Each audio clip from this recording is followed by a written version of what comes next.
Hello বন্ধুরা, কেমন আছেন সবাই? তো আশা করি সবাই ভালোই আছেন। আর আলহামদুলিল্লাহ আমিও ভালো আছি। তো কাজের ব্যস্ততায় আর আমার এক্সাম ছিল, সেই জন্য অনেক দিন যাবৎ ভিডিও টিডিও দেওয়া হচ্ছে না, আপলোড দেওয়া হচ্ছে না। তো আজকে ফুড ডেলিভারি দিতে যাই নাই, সেই জন্য ভাবলাম দেখি একটু ঘোরাঘুরি করি। তো আমি, শাওন ভাই, কামাল ভাই সবাই মিলে এই যে চিন্তা ভাবনা করলাম এইখানে একটু বারবিকিউ করব আর কি। বারবিকিউ করার জিনিসপত্র যেহেতু আমাদের নাই, সেহেতু আমরা চিকেন বাসা থেকে রেডি করে নিয়ে আসছি, পিৎজা নিয়ে আসছি।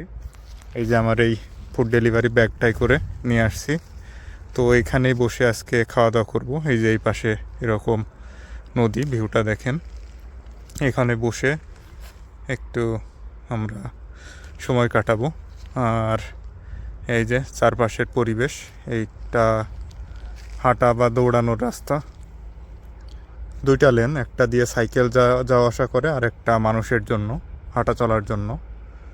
তো ওই যে ঘাসগুলা প্রচুর রোদ্রের কারণে ঘাসগুলা পুড়ে এরকম হয়ে গেছে, আর এগুলা সবুজ থাকে আর কি, বাট এখন এরকম হয়ে গেছে আর কি। আর ওই যে ওই পাশ দিয়ে নদীর ওই পাশে একটা ট্রেন লাইনও আছে। আর এটা কিন্তু পুরা পাহাড়, বিরাট উঁচু উঁচু পাহাড় আছে কোবলেন্সে। পুরা কোবলেন্স শহরটায় আর কি পাহাড়ের মাঝখানে অবস্থিত আর কি, চারপাশটা ঘিরে পাহাড় আর মাঝখানে শহরটা। তো আর এই পাহাড়ের উপরেও কিন্তু বাড়িঘর আছে। পাহাড়ের উপরে আবার, পাহাড়ের উপরে গেলে মনে হবে এটা আরেকটা সমতল ভূমি। ঠিক আছে, পাহাড়ের উপরটা আবার সমতল করে ওইখানে মানুষ বসবাস করতেছে, ওইখানে রাস্তাঘাট মানে সব কিছুর ব্যবস্থায় উপরে আছে। তো আমি এই যে খাবার টাবার সব রেডি করে নিয়ে চলে আসলাম। আর কামাল ভাই আর শাওন ভাই আসতেছে, ওরা লিডিলে গেছে কিছু কেনাকাটা করার জন্য। তো ওরা আসলে এইগুলো আমরা খুলে সব বের করব, বের করে এখানে বসেই, এই যে এখানে বসেই খাওয়া দাওয়া করব।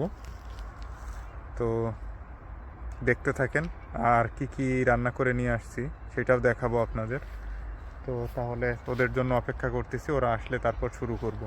তো বন্ধুরা, এই যে চিকেন নিয়ে আসছিলাম ওভেনে বারবিকিউ টাইপ করে আর কি।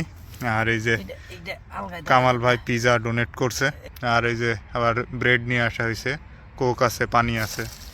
আর এই যে সস নিয়ে আসছি, এই যে বারবিকিউ সসটা আমি নিছিলাম যে গত সপ্তাহে, সেটা। তো এটাই খাওয়া দাওয়া করব। আর পাশে এই যে সুন্দর, এরকম সুন্দর একটা ভিউ। আর এই যে একটা রেডবুল আছে। কয়টা? ছয়টা সাতটা। তো এই যে রেডবুলও আছে অনেকগুলা। তো রেডবুল দেখি খাওয়া দাওয়ার পরে এগুলা খাইতে পারি কিনা। তো রেডবুলও আছে, দেখি সবগুলাই খাওয়া দাওয়া করবো। কোকো আছে, পানি অল্প হয়ে গেছে। তো এতগুলা পানিও যেহেতু আছে, পানি একটু কম হইলেও সমস্যা নাই, পোষাই যাবে। তো আমরা শুরু করি। আর এই যে লোকেশনটা দেখেন, একটা পার্ক টাইপের আছে এখানে, এটার মধ্যে বসছি। তো এই যে খানা দানা চলতেছে। শাওন ভাই চিকেন অপছন্দ, তাও জোর করে খাচ্ছে। কে বলছে? আপনি না ভেজিটেবল বেশি খান। পালন শাক শাওন ভাইয়ের ফেভারিট খাবার, পালন শাক, টমেটো, তারপরে আর কি খিচুড়ি।